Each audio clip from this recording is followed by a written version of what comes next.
The first thing that they wanted is आप एक episode लिख के लाओ, कुछ भी लिख के लाओ। माँ सिपाही चाह नहीं रहे और वो नटखट इतना है कि उनसे पूछ बैठता है कि तू अपना भोज कब खिलाए। उनको डिनर पे भी जब होटल में हम मिलते तो बउआ बुलाती है, बउआ रोटी खाएगा, उनको बउआ ही बुलाती है। अंदर जा रहा है और खेत है, जा नहीं पा रहा है, तो किसी तरह तो मिश्रा जी बता रहे थे कि वो ऐसे ऐसे टुंग टुंग टुंग। ओए पोए करके चला जाएगा अंदर। हम हमेशा सोचते हैं कि शहर वाले गांव वालों को जज कर रहे हैं, मुझे लगता है कि गांव वाले भी जज करते हैं शहर को। सो हमारा परमानेंट रूममेट फिनिश हुआ था एंड शूट पे जा रही थी परमानेंट रूममेट, तब हमें ऑफर किया, शरी ने बुलाया एक दिन कि मिश्रा जी मिलना चाहते हैं and I and Shreya are already excited.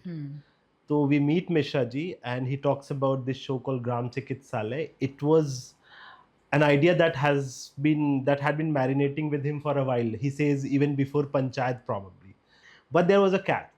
So he said ki go write an episode according to yourself, both of you. Yeah. And then Sherry after the meeting takes us in a corner and tells us ki bro, after you've written it and it'll depend on that if they like it or not. And if they like it, you are doing the show. If they don't, you're not. So we go back, we take some 2 weeks to come up with a beat and then also write the dialogues for it. And with Mishra ji, you have to go and narrate it to him most of the times, that is. So we do that, we narrate a whole episode to Mishra ji and he quite likes it, and it's somebody who will give you response on your dialogues. He will not wait for the end of the episode to tell you how he liked it or he didn't like it. So he told us he quite liked it and let us know that we are hired and we are doing Gram Chikitsalaya. So that's how the show came to us. And then सबसे interesting था कि generally TVF में ना beats पे discussion होता है, there is a probably season discussion कि story कहाँ आपको पहला सीजन दिख रहा है, कैरेक्टर जर्नी दिख रही है, कैरेक्टर्स दिख रहे हैं। इसमें ऐसा कुछ नहीं था। The first thing that they wanted is आप एक एपिसोड लिख के लाओ, कुछ भी लिख के लाओ एपिसोड में। And it was a very challenging and scary thing for us, क्योंकि हम थोड़े यूज टू हैं वो बीट्स डिस्कशन के कि ये लैंड हो रहा है, यहाँ जाएं कि नहीं जाएं, आप क्या सोच रहे हो। बट हम लोग गए, हमने एपिसोड लिखा और एपिसोड हम सब कुछ डाल दिया हमने। I remember that episode was quite long. Yeah, that's interesting because we were funny writers. We have written a lot of comedies. And with the good thing about comedies, you know you have to make somebody laugh. Achhe punch maro, somebody laughs and you know you're doing a good job. Now this is a somewhat of a slice of life drama thing based in a village. So, and you have to impress Mishra ji and Aruna with one episode. So the lure, and this is something interesting that I would say to new writers, the lure to rush to impress somebody was there. And therefore you tend to get a little over dramatic, tend to have a larger beat where it's not probably necessary. So all that happened and thankfully Mishra ji was able to see through all that. There's still some great things that you guys can do with the show. And offered us the so show. we were very excited जब मिश्रा जी सुन रहे थे, कोई reaction नहीं दे रहे थे पूरे episode में, बस वो ऐसे सर झुका के सुन रहे थे। फिर खत्म हुआ कि ठीक है देख वैभव ऐसे ऐसे ऐसे ऐसे, and then he gave us a review and it we thought we impressed him but we were still unsure. फिर जैसे ही उनका रिव्यू खत्म हुआ, उन्होंने जो दूसरे रूम में थे उनको ऐसे बोला तब हमें लगा okay we are finalised and we will be getting our contracts ready and फिर बन जाएगी बात। So or interesting thing is कि my father worked in a bank always, and which meant going out of the village most of the times, and he's posted in Patna sometimes. So जब भी मेरी family में कुछ गड़बड़ होता, पैसे की कमी है तो हम लोग कुछ दिन के लिए गांव शिफ्ट होते, गांव में कोई बीमार है तो गांव आते, किसी की तबीयत ठीक नहीं गांव आते, तो गांव जाना was always a sad event for me. So I never really fell in love with my village because whenever I'm in my village something is wrong in my life. So that was there. So I'm not the guy who comes from a very great feelings about a village. जो village का romance होता है writers में, let's say चंदन में होगा जो पंचायत के writer है, मुझ में नहीं था. You could even go ahead and say that I somewhat hated being in my village all the time. इतना कि जब हमारी शादी हुई थी, वैभव मुझे 2 घंटे के लिए गाँव लेके गया था बस, कि बस 2 घंटे जाएंगे, शक्ल दिखा के जल्दी से लौट आएंगे, so that he doesn't have to spend any time there because he's so deep rooted in that village कि you know how much you like them and you dislike that life in general. क्योंकि हिंदुस्तान में आप गांव से होते नहीं हो, वहां से निकले होते हो. ये एक इम्पॉर्टेंट डिफरेंस होता है. आप किसी गांव के नहीं होते, वहां से निकले होते हो मेहनत करके.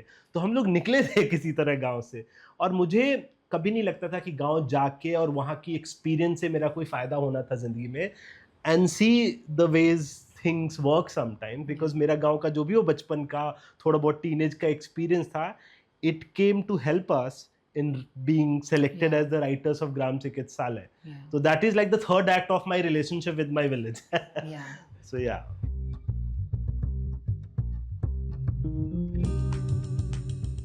मिशा जी ने फॉर्चुनेटली एक रिसर्च टीम बना रखी थी before we became a part Yes. Of the show.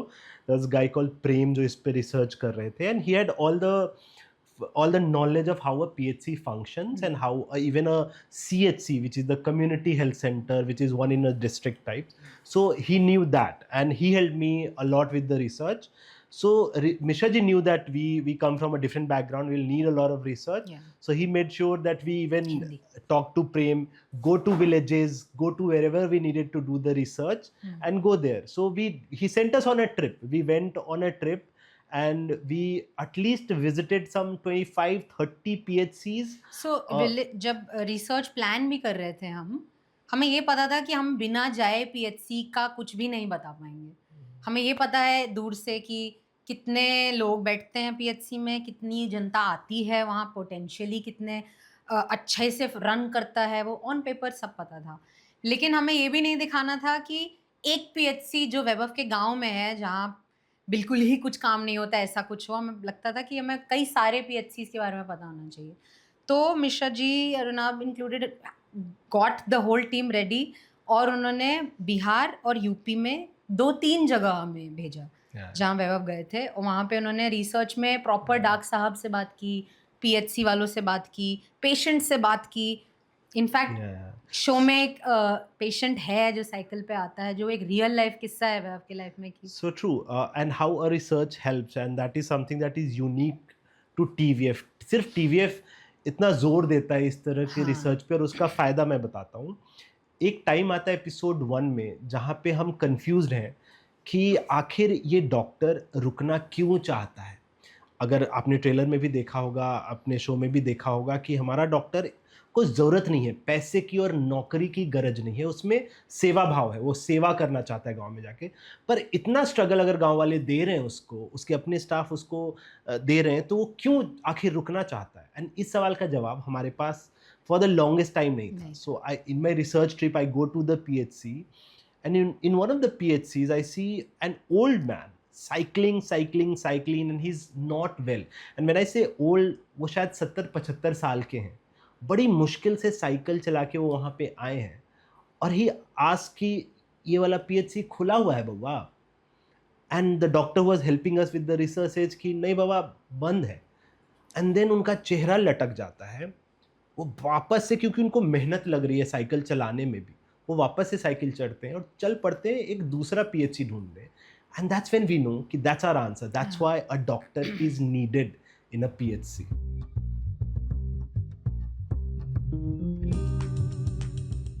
मुझे भी लगता है कि अगर आप रिसर्च में झोला छाप जिनको बुलाते हैं उन लोग से मिलो, तो इन अ वे यार ये देश का मेडिकल सेटअप में वो एक रोल प्ले करते हैं. How good that role is, how legitimate that role is, that can always be debated. But मुझे definitely लगता है एक रोल वो प्ले करते हैं. So we also did not want to paint them as out and out villains, even though you know in a way what they do is illegal. वो गैर कानूनी काम करते हैं, पर एक बहुत ही ज़रूरी रोल निभाते हैं इस देश की मेडिकल व्यवस्था में. मैं ज़्यादातर जो कुछ झोला छापों से मिला, उनमें ये ज़रूर था कि उनको पता है वो किसी को हानि नहीं पहुंचाना चाहते. उनको पता है कि अगर ये पेशेंट ज़्यादा सीरियस है तो वो खुद उसके इलाज में नहीं लगते, उसको रेफ़र कर देते हैं. पर अब खांसी, ज़ुकाम, या सबसे बड़ी इंटरेस्टिंग चीज़ होती है उनकी मेडिकल हिस्ट्री. एक झोला छाप जो लोगों को घर में जा के सुई देता है, उसको उस पूरे ख़ानदान की, उसके पूरे ख़ानदान की मेडिकल हिस्ट्री पता होती है, जो इस पे हमने टच अपॉन भी किया है विद विनय पाठक सर का कैरेक्टर जो है, कि उसको पता है कि फुटानी को जांघ में बल तोड़ की शिकायत रहती है, उसको पता है कि नहीं तुम्हारा फैमिली में गैस का इशू ज़्यादा है. तो ये चीज़ एक शहर का डॉक्टर कभी नहीं बता पाएगा एक पेशेंट को, और ये पर्सनल टच एक डॉक्टर में आप चाहते हो. और ये चीज़ पे हमारा शो टच अपॉन भी करता है कि द पर्सनल टच इस प्रोफेशन का, इस डॉक्टरी वाली चीज़ का, जो कि सर कोई आदमी आके अपना सुख दर्द दुख दर्द बता रहा है कि सर मुझे ये दिक्कत है, मुझे ये परेशानी है, उसके लिए उस इंसान का भरोसा जीतना बहुत ज़रूरी होता है। इस शो में एक्चुअली हमें ये पता था कि कैसे एक शहर में ना, शहर की लॉजिक्स बहुत अलग होते हैं, एक गांव के आदमी की लॉजिक बहुत अलग होते हैं। वो आदमी आपको शादी में बुलाता है, वो आपके साथ बैठता है, खाता है, अगर आपको कोई प्रॉब्लम आ गई तो वो सड़क पे रुक के आपको पलट के हॉस्पिटल पहुंचा देगा, या जो भी आपकी पर्सनल रिक्वायरमेंट तक वो आदमी कितना भी बड़ा दूर का आदमी हो, वो आपके साथ ही रहता है, जो शहर के लॉजिक्स में बिल्कुल भी नहीं है। इवन यहाँ पे एक सोसाइटी में आप रहते हो, गेटेड सोसाइटी में, जहाँ पे आपके बच्चे साथ में खेलते हो, उसके बाद भी आप ज़रूरी नहीं है काउंट कर पाओ उन लोगों पे जो फ्लैट एक दूसरे के बाजू में खुलते हैं दरवाजे, वो भी स्ट्रेंजर्स ही होते हैं। और इस शो में मुझे ये भी बहुत इंटरेस्टिंग लगता है कि हम हमेशा सोचते हैं कि शहर वाले गांव वालों को जज कर रहे हैं। मुझे लगता है कि गांव वाले भी जज करते हैं शहरी को, अरे तुम बड़े आदमी हो, तुम बड़ा पढ़ लिख गए, बट हम तो देसी हैं, हमें पता है रूट्स। जो सही बात भी है, दोनों की वल्नरेबिलिटीज़ होती हैं, दोनों एक दूसरे को मिल के काम करना चाहते हैं, लेकिन लॉजिक क्योंकि अलग हैं दोनों के ऑपरेट करने के, वो मिलते नहीं हैं। और वो एक जजमेंट दोनों पे ही नहीं है, ना अपना गांव वालों पे है कि आपके पास इतना समय क्यों है कि किसी तीसरे रिश्तेदार के घर में आप बैठ के चाय पी रहे हो शाम को 4 बजे तक, ना ही एक शहरी बंदे का है जो नहीं जेन्युइनली समय नहीं है तो नहीं दिखा पाता है। पर ये जो प्रोफेशन है ना, यहाँ पे रिश्तेदारी भी आनी है, यहाँ पे आपके साथ मिलके काम भी करना, आपको पसंद करें या ना करें। मैं आया हूँ आपको ठीक करने, प्रभात का मोटिव है ये, और मैं ठीक करके ही जाऊँगा, चाहे मैं शहर का हूँ या गाँव का हूँ, अच्छा हूँ बुरा हूँ जैसा भी मैं हूँ आपके लिए। तो ये बहुत, ये उम्मीद वाली चीज़ जो आप पूछ रहे थे अभी, ये डे वन से हमें था कि this is not a depressing show and a medical show, एक ऐसा शो जहाँ पे हम बहुत डिप्रेसिंग चीज़ें बता सकते हैं, हम नहीं जाएंगे उधर। हम ये दिखाएंगे कि कैसे कितना भी लड़ लो, सुई तो मैं लगा के ही रहूँगा, तुम्हें तो ठीक करके रहूँगा, भले ही तुमको आता नहीं है दवाई खाना ठीक से, मैं खिलाऊंगा तुम्हें दवाई। जो बड़ी इंटरेस्टिंग उसको वहाँ के डॉक्टर साहब जो झोला छाप है वहाँ के, वो समझाते हैं कि अगर आपको इस गांव में लोगों की मदद करनी है तो उनके बीच रह के उनका दुख दर्द समझ के करना होगा। वो ऐसा तब समझाते हैं जब एक भोज में प्रभात गया होता है, गांव का जो पार्टी है उस भोज में प्रभात होता है और वहाँ भी वो सबसे अलग बैठा है। ये बात वो डॉक्टर साहब पॉइंट आउट करते हैं कि आप आए हैं यहाँ पे डिनर करने और मेरे लिए लोगों को जानने समझने, उनका दुख दर्द समझने का मौका है। तो ये समझ प्रभात को आती है कि उसको गाँव में घरों में घुसना पड़ेगा, बहुत दूर से ये काम वो नहीं कर सकता है।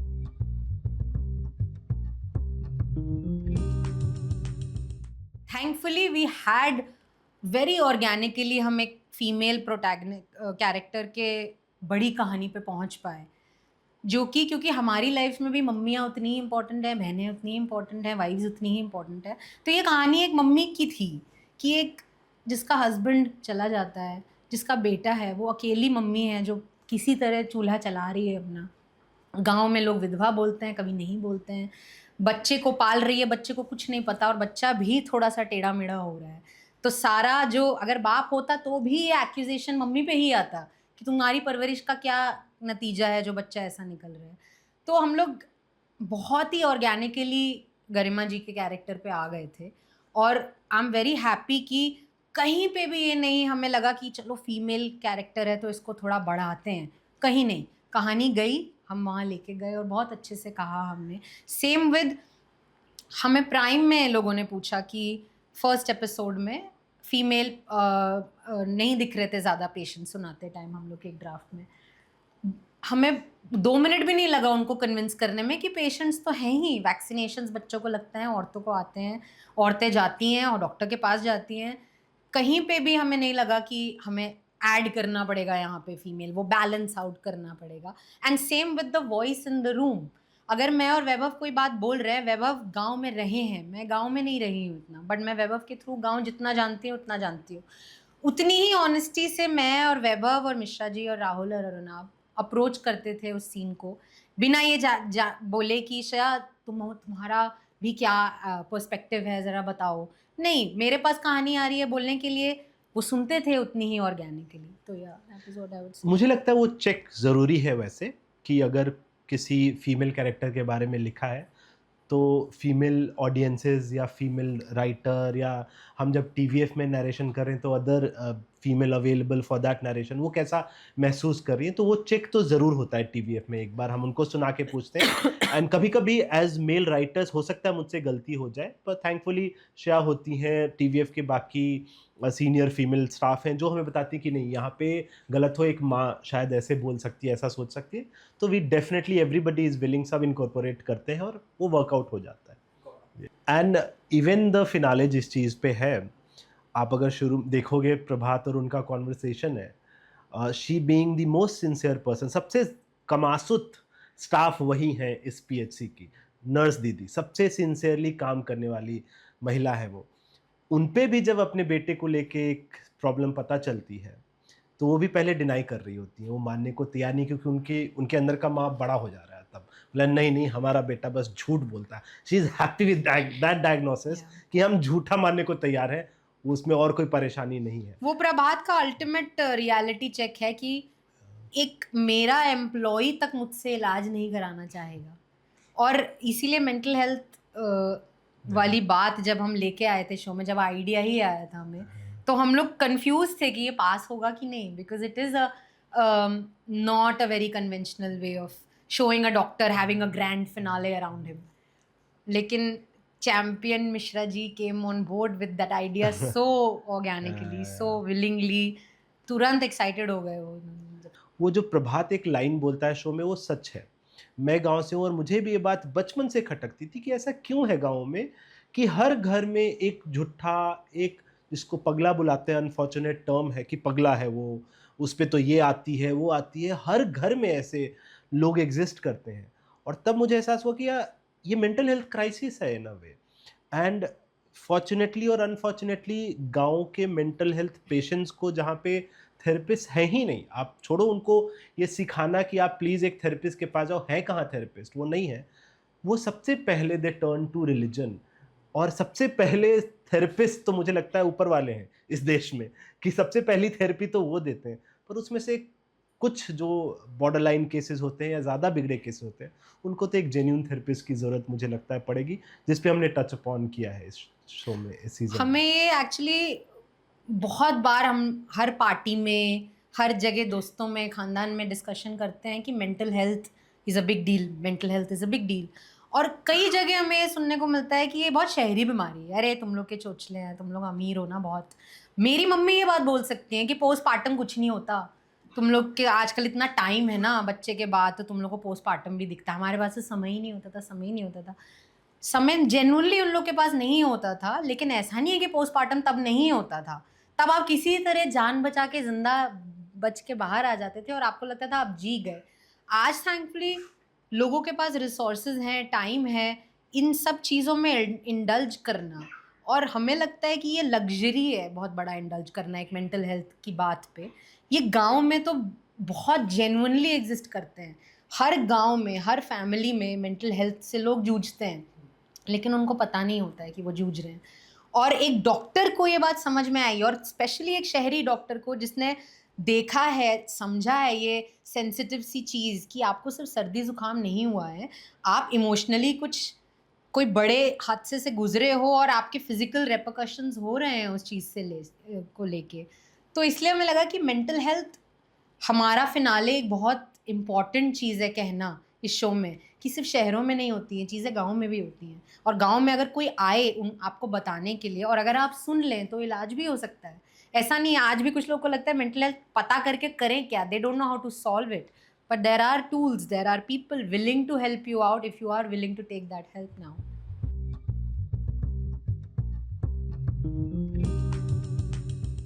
Rahul is also Yeah. God sent on this project. जब वो आए और वो जो जो चीज़ें लेकर आए शो पे और जहाँ जहाँ पहुँचाया उन्होंने इस शो को, मतलब हमें कोई डाउट ही नहीं आया कि ये शो अच्छा नहीं बनेगा, क्योंकि डायरेक्टर से पहले हमें पता था मिश्रा जी डायरेक्ट नहीं करेंगे ये शो। तो हमें पता था कि एक डायरेक्टर आएगा तो क्या वो हमारी विजन मिश्रा जी के साथ मिश्रा जी की तरह समझेगा कि नहीं समझेगा। बट राहुल तो डे वन से एक एक सीन वो अपने आप ला के हमें समझा रहे थे कि अरे मेरे गांव में ऐसा होता था, बुआ भोज कब खिला रही हो, ये राहुल की खुद की पर्सनल लाइफ का सीन है कि उन्होंने ऐसा So a lot of things that we Rahul जब आए ऑन बोर्ड तो 5 एपिसोड लिखे पड़े हैं। Rahul was interested in doing it, but obviously TVF में एक बार क्या होता है कि एक बार डायरेक्टर जब ऑन बोर्ड आ गए तो एक डायरेक्टर्स वर्जन ऑफ स्क्रिप्ट लिखी जाती है, जो होना भी चाहिए, बिल्कुल होना चाहिए कि वो क्या देख रहे हैं शो को। तो राहुल बहुत सारे नुआंसेस लेके आए। वो छोटी छोटी चीज़ें जो श्रेया ने बताया कि पहला जो फ्यूनरल सीक्वेंस है, जब कंधे पे लेके अर्थी जा रहे हैं, तो एक बूढ़ी अम्मा देखती है कोई अर्थी जा रही है। और गांव देहात में क्या होता है, आप एक अर्थी जाता देखते हैं, खास करके तब जब आप खुद 70-70 पार कर चुके हैं, कि एक बार आत्मा तो आपकी खुद की कांपती है कि हम भी कितना ही दूर हैं इससे। तो आप पूछ बैठते हैं कि बउआ कौन कौन गए। तो उसको बताता है, गोविंद नटखट सा है, बताता है कि माँ सिपाही चा नहीं रहे। और वो नटखट इतना है कि उनसे पूछ बैठता है कि तू अपना भोज कब खिलाएगी। गांव देहात में कोई मरता है तो गांव में भोज होता है, खाना पीना होता है, तो दादी तू अपना भोज कब खिलाएगी। ये राहुल ने बड़ा अच्छा एक वो जोक लेके आए थे, that we all played along with. तो बहुत ही अच्छा है। हमें अब बहुत सारी चीज़ों की क्रेडिट मिलेगी जो Rahul, Mishra ji, Arnab and of course the even whole team of Vinay Pathak का वो सीन जिसमें वो गूगल कर रहे हैं हाँ थायराइड तो थायराइड हाँ होगा, ये सारा कुछ हाँ हमारे पास ये सारे सीक्वेंसेस थे, बट राहुल ने जो हाँ, सीक्वेंस शार्पन करके अपने टेक्स डाल के उन्होंने लवली लवली। उन्होंने बोला कि वो गूगल पे कर रहा होगा, बैठे बैठे ही कर रहा होगा, जैसे जैसे वो बता रही है। हाँ, इतना हंसते थे हम लोग, जैसे ही हमें वो जान दिख जाती थी उस सीन में कि हमने जो रूम में बैठ के लिखा है वो अभी विजुअली कैसे दिखेगा। और राहुल की मैं एक और बात बोलना चाहूँगी, जितनी मेहनत उन्होंने की है इस शो पे, एक एक एक्टर जुगाड़ने में, एक एक, इवन दैट बुआ, इवन जवाहर बाबा जिनकी टेस्टिकल्स का आप देखते हैं, ओहो इतने सारे Yes. ऑडिशंस, जैसे इतनी जवाहर मेहनत। बाबा जब हमने लिखा तो मेरे दिमाग में क्लियर है कि वो कैसे दिखते होंगे। फनी थिंग, जब ऑडिशन में शॉर्टलिस्ट होके एक्टर्स आ रहे हैं और जो कपड़े पहने हैं वो एग्जैक्टली वैसे ही दिख रहे हैं, जो मैंने कभी बताया भी नहीं राहुल को कि हमने क्या सोचा है जवाहर हाँ, बाबा कैसे दिखेंगे। तो he knows the world so well. वो yeah, बहुत ही अच्छा था ऐसा डायरेक्टर होना जो उस दुनिया को शायद आपसे भी बेहतर समझता हो। हाँ। मैं एक डिटेल देना चाहूँगी कि हम जब ये, तो वैभव का गाँव का जो पीएचसी है उसके चारों तरफ सरसों का खेत है। ये फ़ोटो हमने आई थिंक पायलट पास होने से पहले भेजा था सबको कि देखो एक्चुअली पीएचसी है जिसके चारों तरफ सरसों का खेत है, अंदर जाने का रास्ता ही नहीं है। हम लोग एक्साइटेड हो गए, हमने इसके अराउंड एक एपिसोड लिखा। उसके बाद एक टाइम आया जब एग्जीक्यूशन चलने लगा लोगों के दिमाग में कि अरे ये नहीं हो सकता, अरे ये नहीं हो सकता, ये क्या कर रहे हो। इनफैक्ट एक और शॉट था जिसमें प्रभात एयरपोर्ट से आता है और just to reach the village उसको कई तरीके की चैलेंजेस फेस करने पड़ते हैं। एक ब्रिज पड़ता है, एक एयरपोर्ट है, वहाँ पे कोई चल नहीं रहा है। तो हमने कई सारे, और तुरंत बहुत सारे लोग टीम में एग्जीक्यूशन सोचे जा रहे थे कि ये नहीं नहीं नहीं नहीं, अभी ट्रेन का फाटक भी दिखा रहे हैं, पता है ट्रेन के आसपास शूट करना कितना डिफिकल्ट होता है वो।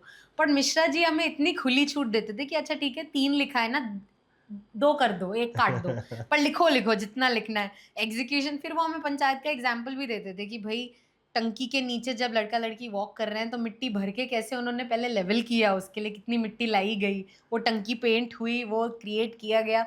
तो हमको तो पेपर पे खुली छूट दी जाती थी कि लिख लो। लोकेशन का बताऊं हाँ, तो बेशक चैलेंज था वो, क्योंकि हमें 2 चैलेंजेस थे। एक तो location beat wise, drama wise match कर जाए जो लिखा है उससे।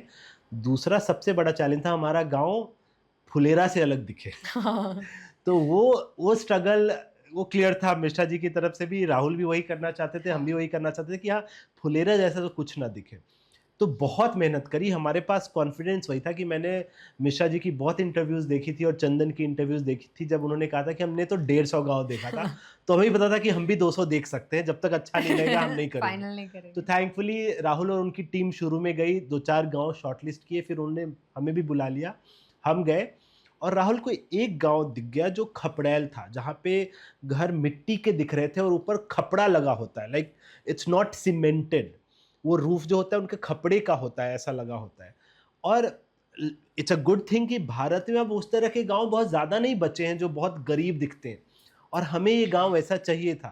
पर राहुल ने ये गांव दिखाया and we were all very very excited about it कि ये सही गांव है। इस गांव की एक ही प्रॉब्लम थी कि वहाँ से आसपास क्रू का रुकना बड़ा मुश्किल था, क्योंकि कम से कम 1-1.5 घंटे यानी कि लगभग 40-50 किलोमीटर दूर होटल्स थे जहाँ पे हम रुक सकते थे। पर और आप 40 दिन शूट करते हो, अजीब सी टाइमिंग्स होती हैं, सुबह सुबह उठना होता है, रात में लेट लौटना पड़ता है।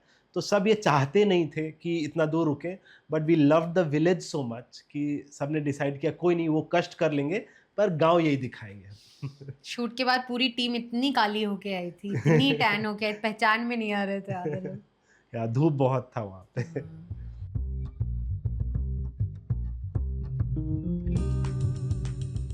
जब आकांक्षा ऑन बोर्ड आए ना, तो हम लोग भी बड़ा लिमिटेशंस के साथ बताते हैं लोगों को। हाँ, तो हम उनको ही कंफर्टेबल करने के लिए बोलने लगे कि आप हम मत बोलिए, मैं बोल दीजिए अगर आप नहीं बोल पा रहे हैं। और आकांक्षा आके बोली कि नहीं नहीं, मैं हम बोलूँगी ना, क्यों नहीं बोलूँगी। एंड इतनी मेहनत उन्होंने की आके कि मैं किस तरीके से एक बॉम्बे गर्ल ना लगूँ, एक विलेज की लड़की लगूँ जो रही हैं वहाँ पे। और प्रभात और Gargi should look like that they belong to each other, बाकी सब लोग लगे या नहीं लगे।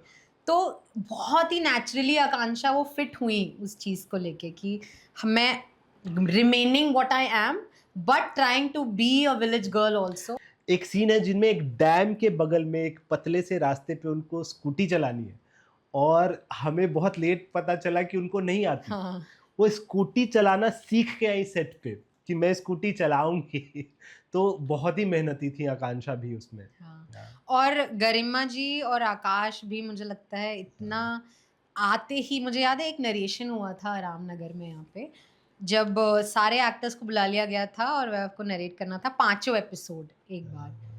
ऐसा लग रहा था कि पूरी दुनिया बैठ गई यहाँ पे, इतनी ऑर्गेनिकली सारे एक्टर्स, इवन छोटे से छोटा एक्टर के आंख में भी आंसू आ गए थे जब हम फिनाले सुना रहे थे, और उनको पूरी जर्नी समझ में आ रही थी। कोई ये नहीं देख रहा था कि मेरा रोल कितना बड़ा है कितना नहीं है, पूरी तरीके से वो समझ रहे थे कि अच्छा ये शो है, ये दुनिया है। आई थिंक वो तो मिश्रा जी की वजह से वो एक्साइटमेंट भी इतना था कि पंचायत टाइप की दुनिया में हम एंटर कर रहे हैं। तो गरिमा जी की इंटरेस्टिंग बात है कि संटू सुधीर प्ले करता है, उनका बेटा प्ले करता है शो में, और उन्होंने थ्रू आउट सेट पे जितने दिन भी वो दोनों रुके रहे, उनको डिनर पे भी जब होटल में हम मिलते तो बउआ बुलाती है, बउआ रोटी खाएगा, उनको बउआ ही बुलाती। शूटिंग के पूरे दौरान गरिमा जी ने संटू को, जो सुधीर प्ले करता है, बउआ बुलाया है। तो वो प्रॉपर उनकी मेथड एक्टिंग वहाँ पे चल रही थी।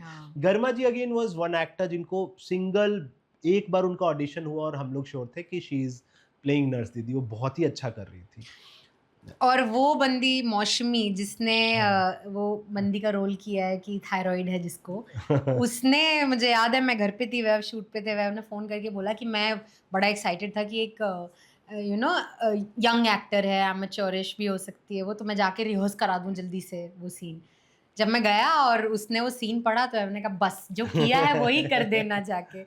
मतलब थायराइड को थायराइड, वो भी उसने खुद ही ले लिया था वहाँ पे, इतनी परफेक्ट थी वो उस रोल में। आकाश भी, उस आकाश का बैकग्राउंड नहीं है, ये जो टोन है आप गांव का देखते हैं, आकाश जो गोविंद प्ले करते हैं उस जगह से नहीं है, पर आप ये कह नहीं पाओगे जब आकाश का रोल देखोगे जो गोविंद प्ले करते हैं, वो इतने अच्छे से उन्होंने वो टोन पकड़ा है कि हम लोग सरप्राइज थे कि यार बाकी सबका तो समझ में आता है क्यों बोल रहे हैं, वो उधर के हैं, ये जो महाराष्ट्र का एक्टर है वो ऐसे कैसे इतना अच्छा, इतनी अच्छी भोजपुरी बोल ले रहा है। तो वो भी था।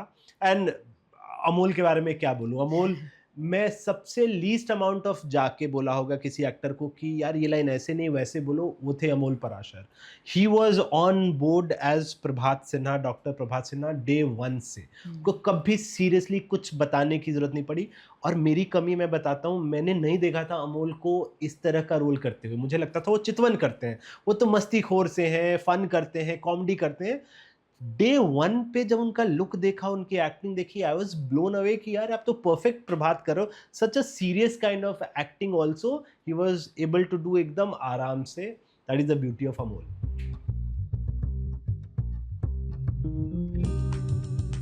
जैसा श्रेया ने बताया, हम सब डाउट में थे।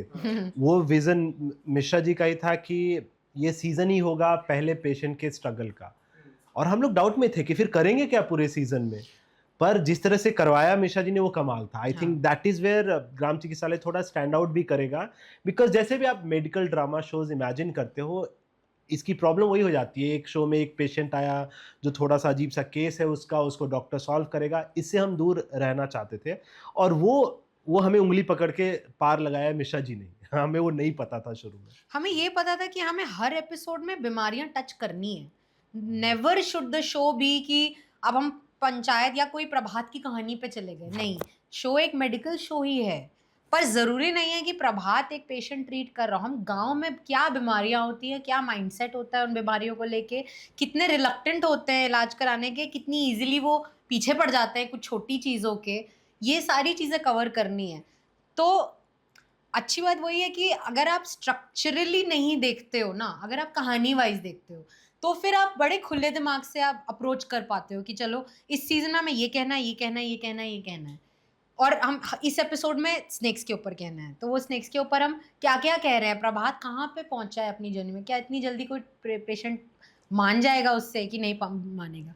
तो इसलिए वो बैठा वो चीज़ कि एक पेशेंट ही उसको मिलेगा सीजन के एंड में, और वहाँ हम खत्म कर देंगे सीजन, हम आगे नहीं बढ़ेंगे उससे। ऑल्सो मुझे लगता है ग्राम चिकित्सालय में ऑर्गेनिकली ना थोड़ा ज़्यादा कह पाने की गुंजाइश है, क्योंकि पंचायत के सचिव जी अगर आपके घर के द्वार तक आते हैं, डॉक्टर होता है वो अंदर आता है हमेशा, उस वो ऑर्गेनिकली आप ज़्यादा कहोगे किसी की कहानी अगर डॉक्टर के थ्रू कह रहे हो, क्योंकि वो doctor can not sit at the periphery, वो घुसता है आपके घर की कहानी में, आपके अंदर की बीमारी में। तो नेचुरल स्कोप है ग्राम चिकित्सालय में थोड़ा अच्छा ड्रामा गांव को और भी बड़े लेंस में दिखाने का। और सिर्फ ये विजन भी नहीं है कि बहुत सारे पेशेंट्स हैं जो रिलक्टेंट है। अभी हम उस जर्नी पे भी जाएंगे जहाँ बहुत सारे पेशेंट्स हैं जो बहुत ही ज़्यादा पीछे भी पड़ते हैं डॉक्टर्स के। छोटी हाय मेरी तो तबीयत ख़राब है, because there is no health infrastructure, बहुत सारी नॉलेज नहीं है चीज़ों को लेके, तो बहुत तरीक़ों से लोग रिएक्ट करते हैं बीमारियों को लेके, जो हम आगे सीजन्स में होपफुली टच करेंगे। तो प्रभात ना 5th एपिसोड में एक जगह आके बोलता है कि मैं क्या ही कर रहा हूँ यहाँ, किसकी जान बचा रहा हूँ, आया था मैं जान बचाने। ये जब भी हमसे कोई भी पूछता था कि इस कैरेक्टर का मोटिवेशन क्या है, क्यों रुकने आया है यहाँ पे, और हमने कहीं भी इसको ये नहीं दिखाया कि लोगों को इतनी किल्लत है डॉक्टर्स की एक गांव में। ये एक बंदा है जिसको लगता है कि मैं एक अच्छा डॉक्टर हूँ, और ऑन पेपर उसको पता है कि गांव में पेशेंट्स होते हैं पर डॉक्टर पहुंचते नहीं हैं। और इसके पापा का खुद का इतना बड़ा हॉस्पिटल है जहाँ पे लोग आते हैं, इतने सारे लाइन में लगे रहते हैं घंटों अपने पापा से इलाज कराने के लिए। तो ये आके जो डाउट है ना उसका 5th एपिसोड में कि am I actually making a difference, ये मेरे लिए बहुत बड़ा अवार्ड था इस फिनाले का कि he does make a difference. और सिर्फ एक प्रभात जैसा डॉक्टर जो इतना सेंसिटाइज्ड है अपनी लाइफ में, इतने लग्जरीज में जीता है, वही ये जूझना चाहेगा इस प्रॉब्लम से, वरना लोग पीछे छुड़ा के भाग जाएंगे। वो जूझता, और ये मुझे लगता है हर सीजन में प्रभात की एक जर्नी होगी। How much does he love patients, not just his profession. वो पेशेंट से इतना प्यार करता है कि मैं आपकी ज़िंदगी को बेहतर बना सकता हूँ, आप चाहो या नहीं चाहो। मेरे लिए भी एक गुत्थी है कि कैसे करूँगा, और किस टाइप की प्रॉब्लम आपको आ रही है, किसी भी टाइप की हेल्थ प्रॉब्लम आएगी मैं सॉल्व करूँगा। तो ये पहला सीजन में उसका एक आंसर है कि जो उसका मोटिवेशन है आने का, और जो डाउट है अपने ऊपर, जो उसमें उसको कभी डाउट नहीं आता है, बट एक जगह आता है कि क्या मैं एक वैनिटी के लिए कर रहा हूँ यहाँ पे, कि मैं लोगों की जान बचा लेंगे, अरे हो कौन तुम, कौन जान बचा रहे हो, कोई नहीं मर रहा है यहाँ पे। पर फिर वो जवाब आता है उसको भगवान से कि नहीं, लोगों को है ज़रूरत, तुम्हें मिलता है। यही जवाब और यही कॉन्फ्लिक्ट हर सीजन में होगा मेरे लिए प्रभात के कि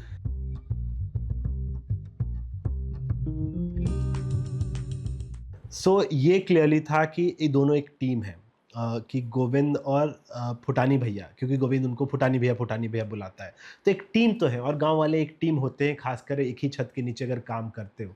पर हमें ये भी पता था कि दो कैरेक्टर्स हैं, दोनों भिन्न लगे, और अब भिन्न सिर्फ अपने विचारों से नहीं लगते, जो शो का मुद्दा है कि एक बाहर से डॉक्टर आया है, उस पर आपके विचार किस तरह से भिन्न है।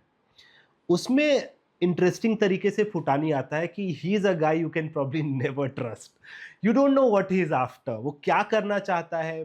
चौथे एपिसोड में जब नेताओं वाली दिक्कत आती है, तो फुटानी सबसे पहले अपना पीछा छुड़ाना चाहता है, वो जाता है जो दबंग नेता है उनको बता देता है कि डॉक्टर साहब जो कर रहे हैं अपनी मर्जी से कर रहे हैं, हम भी तंग हैं उनसे, तो ये शायद गोविंद नहीं करेगा कभी भी। तो ये डिफरेंस भी मेंटेन करना था, एट द सेम टाइम उनको एक टीम भी दिखाना था। टीम इतना गहरा है, दोनों का रिश्ता इतना गहरा है कि गोविंद एक बार जब सेकेंड एपिसोड में देखता है कि फुटानी भैया ड्यूटी पे नहीं आए तो उनके घर चला जाता है कि अरे फुटानी भैया चलिए, जो है यही नौकरी ना है। उनके घर जाके उनको मनाता है, बहला फुसला के लाता है, और वहीं पे आपको सरप्राइज करता है कि वहां पहुंचने के बावजूद भी फुटानी वो नहीं करता जो गोविंद उसको चाहता है करे। वो तो डील कर रहा है डॉक्टर साहब से, तो वो जानबूझ के वो डायनेमिक रखी है। गोविंद बहुत ज्यादा लोकी की तरह है कि यू कैन नेवर नो, लोकी जो थॉर का भाई है, कि यू नेवर नो उसका अगला स्टेप क्या है, शायद वो कभी कभी खुद भी नहीं जानता। तो इस तरह से अपना फुटानी है इस तरह का। जी। जब हमने शुरू किए थे ना ये दोनों कैरेक्टर्स, तो हमें ये पता था कि फुटानी एक कंपाउंडर है। एक कंपाउंडर ना एक कौसाए डॉक्टर होता है विलेज में, क्योंकि डॉक्टर रुकते नहीं है, पर और एजड भी है। तो एक टाइम ऐसा आता है ऐसे कंपाउंडर्स की लाइफ में जब उन्होंने इतनी दुनिया देख ली है कि उनको पता है यही है, ऐसे ही चलता है सिस्टम। और हमारे लिए वार्ड बॉय एक ऐसा पोटेंशियल था कि ललक है उसको, एक डॉक्टर साहब आएंगे और मुझे कुछ सीखने को मिल जाएगा और मैं विलेज से आज़ाद हो जाऊंगा और कुछ करूंगा लाइफ में। तो ये दोनों कैरेक्टर्स ना, एक है जिसने ज़िंदगी इतनी देख ली कि अब वो हार्ड हो चुका है कि करप्शन या एक सिस्टम बना हुआ है, वही सिस्टम में दुनिया चलती है और वही सिस्टम सही है और मैं उस सिस्टम का पार्ट हूँ। और यहाँ एक बंदा है जो एक एम्बिशन है, एक आइडियलिज्म है और उम्र है, लालच है। उस उम्र का आइडियलिज्म है गोविंद में कि वो यंग है अभी, उसको लगता है कि बदल सकती है चीजें। अब फुटानी ने भी शायद 10 साल पहले ऐसा ही सोचा होगा, पर उसके पास भी एक समझ आ गई है। कई बार मैच्योरिटी गलत चीजें भी सिखा देती है आपको। फुटानी में वो समझ आ गई है कि ज्यादा चीजें बदलने वाली नहीं है, जिस तरह से चलता है उस तरह से चलाओ, 2 पैसे वो भी बना रहा है, वो भी खुश है। तो फुटानी का ये आउटलुक है। हमें जब पता चला था कि एक पीएचसी में एक वार्ड बॉय होता है, एक कंपाउंडर होता है और एक स्वीपर होता है, ये 3 परमानेंट एम्प्लॉयज़ होते हैं वहाँ पे। फिर हमें पता चला कि स्वीपर की सैलरी एक्चुअली सरकारी इतनी ज़्यादा होती है कि रियल स्वीपर वो सैलरी उठाता है और सबलेट कर देता है, क्योंकि उससे कम में आराम से कर देंगे क्लीन लोग। तो जब हमें ये पता चला, हम लोग इतना हंसते थे कि जो रियल स्वीपर है, पता चला वो कहीं दुकान लगा के बैठा हुआ है। वो शायद प्रभात को मिल जाए, प्रभात उससे सब्जी ले रहा है और वो प्रभात को बोले कि अरे मैं आपका स्वीपर हूँ, तो प्रभात को लगेगा स्वीपर, वो तो कोई और है। इस टाइप के सीन हम सोचते थे उस टाइम पे कि if there is a backup job, a sweeper is already taking, can we use that kind of backup job. दूसरा मुझे याद है ढेलू और वार्ड बॉय गोविंद, इन दोनों की ना एक केमिस्ट्री थी। हमें रिसर्च में पता चला था कि वार्ड बॉय ना एक हाइट के ऊपर की क्लीनिंग करता है और स्वीपर एक हाइट के नीचे की क्लीनिंग करता है। तो मुझे याद है बहुत फनी था जब मैंने पूछा कि अगर पेशेंट बेड पे पॉटी कर देगा तो कौन क्लीन करेगा, तो स्वीपर नहीं करेगा, वार्ड बॉय करेगा, because it's at a height. तो हम लोग को इनकी डायनामिक्स इतनी इंटरेस्टिंग लगती थी कि ये दबंग स्वीपर है जो हमारा ढेलू है, उसका कोई फर्क नहीं पड़ता। और क्योंकि ward boy at a position higher है स्वीपर से, तो उसको लगता है इसको तो मेरी सुननी चाहिए ना, इस ढेलू को, मैं बाकी लोग की सुनता हूँ। तो इन दोनों का आपस का एक टसल चलता रहता है, जिसमें एक सीन है जो अब नहीं है उस पे हम अगले सीजन में इंडल्ज काफी करेंगे, हाँ। ढेलू और गोविंद के रिलेशनशिप में, क्योंकि वो डायनेमिक है इंटरेस्टिंग। हाँ। वो जो हाइट वाली डायनेमिक है उनकी बहुत ही इंटरेस्टिंग है। वो एक बहुत इंटरेस्टिंग मेडिकल डिटेल भी है कि अगर ये गंदा है तो ये वार्ड बॉय करेगा और ये गंदा है तो स्वीपर करेगा। तो वार्ड बॉय क्या करता है, ढेलू बोलता है जाओ साफ करो, आपका करना है, तो वार्ड बॉय ऐसे नीचे गिरा देता है कि जा कर तू कर साफ। So they keep like this was a very interesting way of exploring them. हाँ, तो जो आपने कहा ना कि एपिसोडिक ना हो शो, तो उसका एक ही तरीका है कि आपके अगले एपिसोड का कॉन्फ्लिक्ट बिल्ड करे पिछले एपिसोड के कॉन्फ्लिक्ट रेजोल्यूशन पे। तो थर्ड एपिसोड का रेजोल्यूशन था कि उसको डार्क साहब ने सिखा दिया कि भाई तुम तो इस भोज में आके भी अलग बैठे हो, घुलते मिलते नहीं हो लोगों से। तो फोर्थ एपिसोड के स्टार्ट में वो घुल मिल रहा है, जैसा कि इन्होंने कहा कि घुल मिल रहा है। अब वो घरों में जा जाके ऑलमोस्ट लाइक अ सेल्समैन वो पूछ रहा है कोई बीमार है, कोई बीमार है, कोई बीमार है, जिसपे गांव वाले बुरा भी मान जाते हैं कि ये कौन आके ऐसा पूछ रहा है। अब उस पे बिल्ड करके जब ये होता है तो हमें एक और डिटेल पता थी जिसपे हम कोई ना कोई एपिसोड करना चाहते थे कि भले झोला छाप इलाज कर दें, शहर के डॉक्टर इलाज कर दें, पर अगर आपको चोट का कोई मेडिकल सर्टिफिकेट, इंजरी का मेडिकल सर्टिफिकेट बनवाना है तो वो हमेशा आपको मेडिकल ऑफिसर पीएचसी का वो सरकारी डॉक्टर ही करेगा। तो ये कॉन्फ्लिक्ट में प्रभात बड़ा इंटरेस्टिंग पड़ जाता है जब गांव के दो नेता लोग के गुट आपस में लड़ पड़ते हैं और दोनों चाहते हैं कि हमारे पक्ष में तुम उसका बनाओ मेडिकल सर्टिफिकेट। अब वो क्या करेगा, घुमा वो दोनों के साथ है। तो वो मुझे बड़ा इंटरेस्टिंग कॉन्फ्लिक्ट था कि गांव में घुसा तो सही, पर एक शहरी बंदा जो गांव में घुस के काम किया, वो गांव की डायनेमिक्स नहीं पता थी तो दोनों के साथ घुस गया, उसके कारण भरोसा खो बैठा गांव वालों का, और अब वो क्या करेगा जब दोनों उसके पीछे पड़ जाते हैं। तो एक नेचुरल कॉन्फ्लिक्ट था जी। जब मैं गांव में रहा हूं तो गांव में तो ये होता है कि अगर बच्चे से ज़्यादा शैतानी फील हो रही है, बहुत शैतानियाँ कर रहा है, तो मम्मी मारती है। अनफॉर्चुनेट है, पर वो पिटाई पड़ जाती है। थोड़ा बड़ा भी हो गया हो, सुधीर जितना बड़ा भी हो गया तो भी ये होता है, वो तंग आ गई है। कई बार वो डिफेंस मैकेनिज़्म भी होता है माताओं का कि किससे पहले कि कोई उस पे उँगली उठाए, कोई उसको और मारे, मैं ही मार बैठती हूँ। उससे लोग शॉक में आ जाते हैं और दूर चले जाते हैं, जो होता भी है। फूटानी के साथ वो आया था शिकायत करने, देखता है मेरे से ज़्यादा तो माँ ही उसको पीट दी, तो वहाँ से दूर चला जाता है। अब ये कहानी अपने आप में जो सुधीर और माँ का डायनामिक था, वो फिनाले है जो हम कहना चाहते थे। वो मन था कि जो फादर इन लोगों को छोड़ के गए हुए हैं और वो संत बन गए हैं, वो वाली हम कहना चाहते थे, और इनकी डायनामिक्स हम एक्सप्लोर करना चाहते थे कि इनका क्या है। आपको उस सीन में जिसमें उसको पिटाई पड़ती है, वो पीटते-पीटते माँ रो देती है, खुद भी अपने बच्चे को मारते-मारते भी वो रो देती है, और आप देखोगे कि अंदर जाके सुधीर ये कहता है कि तुम जो रोई ना सबके सामने, हमको अच्छा नहीं लगा। वो ये नहीं कह रहा तुम जो मारी हमको सामने वो अच्छा नहीं लगा, तुम जो रोई सबके सामने वो अच्छा नहीं लगा। वो वो चीज़ बस वो गाँव में देखा गया है, एक बेटा बस वो भी है पैट्रियार्कल बेटा ही है, उसको ये बेइज़्ज़ती फ़ील हो रही कि मेरी माँ सबके सामने रो दी, उसको ये बेइज़्ज़ती नहीं फ़ील हो रही कि मेरी माँ ने मुझे मारा, माँ तो मारती ही है। तो वो बस वो एक्सपीरियंस से ही आया है, ऐसा ऐसे घर देखे, ऐसे रिश्ते देखे, वहाँ से आया है।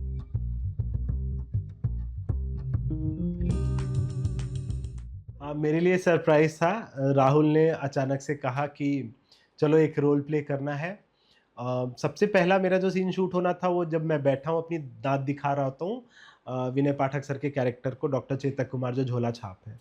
तो अचानक से ही राहुल ने बोला, मैं एक्टर नहीं हूँ, मैं डरता हूँ एक्टिंग करने से, मैं नरेशंस अच्छे दे सकता हूँ, जब सारे एक्टर्स की लाइन्स बोलनी होती है। कई बार डायरेक्टर्स को यही लग जाता है कि इतना अच्छा नरेशन में कर रहा था तो एक्टिंग क्यों नहीं कर सकता। पर एक्टिंग में क्या होता है, खासकर स्क्रीन एक्टिंग में, कि आपको लुक पता होना चाहिए होता है कि ये आपके सामने कैमरा होता है और वो जो कैरेक्टर आप देख रहे हो वहाँ होता नहीं है, उसकी बस आवाज़ आ रही होती है। ये सब समझना मेरे लिए रॉकेट साइंस है, मेरे लिए बहुत मुश्किल है। पर कई बार होता है कि जो एक्टर आना था वो नहीं आ रहा होता है, चलो आप कर लो। So we went ahead, did it. Thankfully Vinay Pathak sir भी बहुत इनकरेजिंग थे।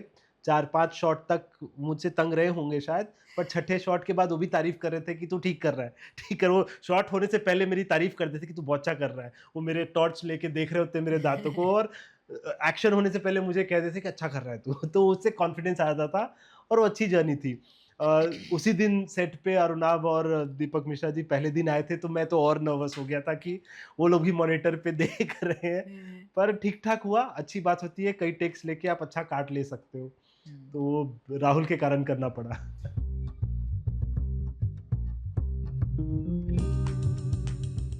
अरुणाभ, मुझे लगता है कि उनको बहुत अच्छा अदर वर्ल्ड का नॉलेज है, इन द सेंस कि एक चीज़ होता है आर्ट क्रिएट करना, और एक चीज़ होता है उस आर्ट को वायबल बनाना, उस आर्ट को, बैड टर्म है पर बेच पाना। अरुणाभ को वो समझ भी बहुत ज़्यादा है, और artist tend to be indulgent. वो धीरे-धीरे आर्टिस्ट अपने आर्ट में इतने मशगूल हो जाते हैं कि अपना आर्ट फिर वही समझ पा रहे होते हैं। और अच्छी बात है, टीवीएफ के ज़्यादातर राइटर्स के साथ अरुणाभ ये नहीं होने देते हैं। वो रियलिटी चेक अरुणाभ बहुत अच्छा देते हैं। अपार्ट फ्रॉम दैट, उनके जो आइडियाज़ होते हैं, मैंने एक फ़िल्म भी लिखी है उनके साथ, मैंने श्रेया और एक और राइटर हैं उस पे तरुण। तो हमारा बहुत ही अच्छा लर्निंग एक्सपीरियंस था कि अरुणाभ के आइडियाज़ बैंग ऑन होते थे। कहाँ पे किस सीन को शार्पली कट कर देना है, इससे ज़्यादा नहीं बोलना है, ये सब का सेंस अरुणाभ को बहुत ही अच्छा है। उनके आइडियाज़ भी टू बी ऑनेस्ट इतने ज़्यादा अच्छे होते हैं कि रेयरली कभी हुआ है कि अरुणाभ ने कोई आइडिया सुनाया और मैं एक्साइटेड नहीं हूँ, मेरे को तो लगता है मैं ही लिखूँगा, ये बहुत अच्छा ये करते हैं। मिश्रा जी में पेशेंस बहुत है। मुझे लगता है कि even though he is such a busy man today, film कर रहे हैं, पंचायत के हर सीज़न पे बिज़ी होते हैं, और एक साथ और भी 5 शोज़ कर रहे होते हैं जिसके बारे में आपको धीरे-धीरे पता चलेगा। उसमें एक आइडिया अच्छा लग रहा है पर बीट लैंड नहीं कर रहा वाला पेशेंस होना एक क्रिएटर में इतना हेल्पफुल हो जाता है एक राइटर के लिए। क्योंकि मैं डरता हूँ कोई आइडिया जो मैरिनेट हो रहा है, उसका भ्रूण हत्या ना हो जाए। मतलब वो ये ना हो कि गर्भ में ही मार दिया गया उस आइडिया को, वो नहीं होने देते। मिश्रा जी वो उस आइडिया का भ्रूण हत्या नहीं होने देते। ये he is a God send creator in that way. या आई थिंक मेरा भी एग्जैक्टली सेम एक्सपीरियंस है कि कई सारे शोज़ हमने जो बाहर लिखे हैं, उसमें इतने सारे लोगों का वो रिएक्शन नहीं मिलता हमें जो हमारा होता है। पर बोथ अरुणाव एंड दीपक सर का जब भी हम कोई चीज़ को लेके एक्साइटेड होते हैं, जो उनका रिएक्शन उसको हाँ। कॉन्फिडेंस दे देता है हमें कि अरे ये तो सही है, अरे ये तो and you don't feel nervous about crossing a line sometimes with these two. हाँ, मुझे पता है कि ये जोक शायद और कहीं लोग हंसे ना हंसे, दीपक सर, मिश्रा जी और अर्नाब सर लोग बहुत ही अच्छा रिएक्शन देते हैं, तो आप एम्पावर्ड फील करते हो, यू अपने वैकिएस्ट आइडियाज आप इन दोनों के पास लेके जा सकते हो। तो मुझे ये दोनों की सबसे अमेजिंग बात ये लगती है कि दोनों को लाइट हार्टेडनेस और एक ड्रामेटिक मीनिंगफुल चीज़ कहना जितना मुझे और वैभव को पसंद है, उतना ही उनको भी पसंद है। या उनको अननेसेसरी ड्रामा पसंद नहीं है, उनको लाइट हार्टेडनेस पसंद है। लेकिन अगर कोई बात सीरियसली आ जा रही है और वो बात बहुत अच्छी गहरी है, तो उसका वो रिएक्शन भी उनका वही होता है कि अरे ये बात बहुत उसके लिए सही मैं है। ऐड करूंगा कि वो जो आपने बोला ना कि आईआईटी का लौंडापन नहीं गया है, मुझे लगता है कि देखो, कोई भी कहानी होती है, एक दोस्त सुना सकता है और एक चचा जी सुना सकते हैं उस कहानी को। जो कहानी थोड़ी प्रीची तरीके से, मेरे को लार्जर नॉलेज है इस कहानी का, आओ मैं सुनाता हूँ, वो चाचा सुनाते हैं। और उसी कहानी को बड़े कूल तरीके से हंसते खेलते एक दोस्त सुनाता है आपको। मुझे लगता है ज़्यादा मज़ा तब आता है। हम लोग सब ये कोशिश हमेशा रखते हैं टीवीएफ की, एक दोस्त की तरह कोई कहानी सुनाओ। आओ, ह्यूमर है, मज़ा है, जो सीरियसनेस होगी वो बाय द वे हो जाएगी, हम बचेंगे नहीं उससे, उससे भागेंगे नहीं। वो होगा शो में ज़रूर, पर मज़े के तरीके से कहेंगे। और इनफैक्ट मेरी one of the favourite writers हैं फीबी वॉलर-ब्रिज, जिन्होंने फ्लीबैग बनाई है। उनकी भी वो लाइन है कि lure them in with humour and then punch them in the gut with drama. तो I believe in that. I do not believe in getting into drama as if आओ हम बहुत सीरियस लोग हैं और हमें दुनिया के बारे में ज़्यादा पता नहीं, उतना ही पता है जितना तुमको पता है, पर ये वाली चीज़ बड़ी इंटरेस्टिंग है, आओ सुनाते हैं। ये तरीका अच्छा और होता है। ह्यूमर एक ऐसी चीज़ होती है ना कि कई लोग सेम पेज पे नहीं होते हैं, तो आप थोड़ा हिचकिचा जाते हो कि यहाँ तक जाएँ कि नहीं जाएँ। मुझे याद है एक पहले पायलट में ही जब मिश्रा जी सुन रहे थे, तो जब प्रभात खेत के अंदर जा रहा है और खेत है, जा नहीं पा रहा है, तो किसी तरह तो मिश्रा जी बता रहे थे कि वो ऐसे-ऐसे टिंग टुंग टुंग टुंग। ओए-पोए करके चला जाएगा अंदर, तो he would be playful about these things कि और ऐसा हो सकता है। तो अर्थी वाला सीन है जब राहुल के साथ डिस्कस हो रहा था, तो एक टाइम आ रहा था हम सोच रहे थे कि प्रभात और अर्थी एकदम आमने-सामने होगी। तो डिसाइड नहीं हो पा रहा है कौन किधर से जाए, जबकि पता ही नहीं है फुटानी को कि ये जो आ रहे हैं ये डॉक्टर साहब हैं। तो इन सीन्स पे इंडल्ज करना, बैठ के इस पे हँसना 4 बातें, यही हम लोग को राइटर्स रूम में किक भी आता था कि चलो आके मस्ती करेंगे, डिस्कस करेंगे आगे कैसे बढ़ेगा। मिश्रा जी अरुणाव है रूम में, तो मैं कोई भी जोक मारने से हिचकिचाऊंगा नहीं। हाँ। बाकी जगह शायद हिचकिचाना पड़े, डर लगे कि ये लैंड करेगा कि नहीं, पर वो लोग हैं तो मैं मार दूंगा। तो हमने एक शो कर चुके थे परमानेंट रूममेट्स, जिसमें थोड़ा-सा आई हैड मोर टू से because I am from Lucknow और मैं बॉम्बे में पढ़ी हूँ, कॉलेज किया है, तो मेरे लिए वो बड़ा होम ग्राउंड था। ये शो मेरे लिए होम ग्राउंड नहीं था, लेकिन ये शो का प्यार इतना ज़्यादा था हम दोनों में और हमें पता था कि मिश्रा जी, अरुणाब के साथ काम करने को मिल रहा है इस शो पे, तो कहीं पे भी मुझे ये डाउट तो नहीं था कि कैसे होगा। मुझे पता था कि वैभव का एक स्ट्रॉन्ग हाथ आने वाला है इधर डायलॉग्स में। पर जब हम लोग लिखना शुरू किए, तो जो कहानियाँ हम कहते चले गए, तो कहीं पे भी वो कॉन्फ्लिक्ट नहीं आई जहाँ पे हम दोनों को जनरली आती है बहुत ज़्यादा कि नहीं यहाँ क्यों जा रहे हो, यहाँ क्यों जा रहे हो। इनफैक्ट मुझे याद है एक दिन हम लोग मिश्रा जी तक पहुँचे नहीं थे एक पायलट सुनाने के टाइम। 3 पायलट हम पहले ही लिख चुके थे। तो हम आपस में एक टीम डिस्कशन चल रहा था, वो टीम को वो पसंद ही नहीं आ रहा था वो पायलट। और मुझे बहुत बुरा लगता था क्योंकि वैभव बहुत जल्दी मान जाता था कि यार हटा देते हैं, आपको नहीं पसंद आ रहा है हटा देते हैं, कुछ और कर लेते हैं। और मुझे लगता था नहीं रुको, रुको अच्छा है ये एपिसोड। और हुआ यही कि भगवान की कृपा से उस दिन मिश्रा जी आए उस मीटिंग में और उन्होंने बोला क्या वैभव क्या हो रहा है, अभी तक पायलट नहीं हुआ, कब सुना रहा है? तो हमारे पास 3 वर्जन ऑफ पायलट लिखे हुए थे और उस मिश्रा जी के आने के 5 मिनट पहले किसी ने उसी पायलट पे शिट किया था कि क्या गंदा पायलट है। नहीं, नहीं यहाँ कहाँ पहुँच गए आप? तो मैं वैभव को कान में बोल रही हूँ कि वैभव पिछला वाला पायलट सुना दो, ये मत सुनाओ अभी। तो वैभव ने कहा नहीं जो है यही सुनाएँगे अभी। और मिश्रा जी इतने एक्साइटेड हो गए, उसके बाद से तो हाँ, जर्नी मिश्रा जी सुना और उसी पायलट बोला this is very good and that is the pilot, that is हाँ। What the first episode of the show is. देखो, वो एक क्लीशे है कि बीवी के साथ काम करने में डिसएग्रीमेंट्स आते हैं। वो तो घरेलू काम में भी आते हैं, तो वो कोई उसको दिल से नहीं लगाते काम वाली चीज़ को भी।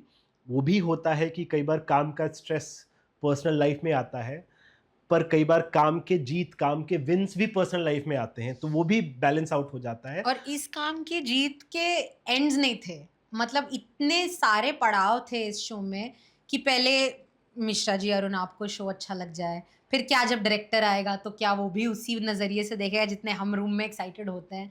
तो हम लोग ना हमेशा एक यूनिट बन के ज़्यादा काम कर पाए इस शो पे कि अच्छा उसने भी अप्रूव कर दिया, वो भी उतना ही एक्साइटेड हुआ। जब अमोल आया, जब डीवीडी आए, जब आकाश, गरिमा जी सब लोग आ गए, तब भी as a team we were so like that judgement was so much on us कि हम लोग आपस में लड़ने का इतना खास मौका मिला नहीं एग्जैक्टली हमें। वो बेसिक चीज जब तक जिंदा है, where you respect the other person like a different individual, even if she happens to be your wife, जब तक वो रहेगा, जब तक आप समझोगे कि राइटर बाप होता है और राइटर माँ भी हो सकती है, तब तक सब ठीक रहेगा।